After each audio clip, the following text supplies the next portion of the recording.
توی مرکز شهر میخوای سرمایه گذاری کنی و پاسپورت خودتو بگیری. توی این پروژه با خرید 2 تا واحد 2 خوابه میتونید شهروندی کشور ترکیه رو دریافت کنید.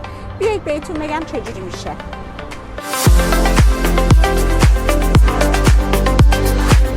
ما توی این مجموعه که توی زمینی به مساحت 23500 متر مربع هستش 7 بلوک داریم.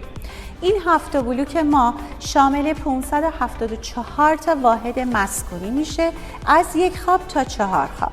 تمام واحدهای ما دارای بالکن هستن. ما زیر این مجموعهمون 14 تا واحد تجاری داریم که تمام مایحتاج روزانه‌تون رو میتونید از این قسمت تهیه بکنید. ما دقیقاً جنب اتوبان تم هستیم.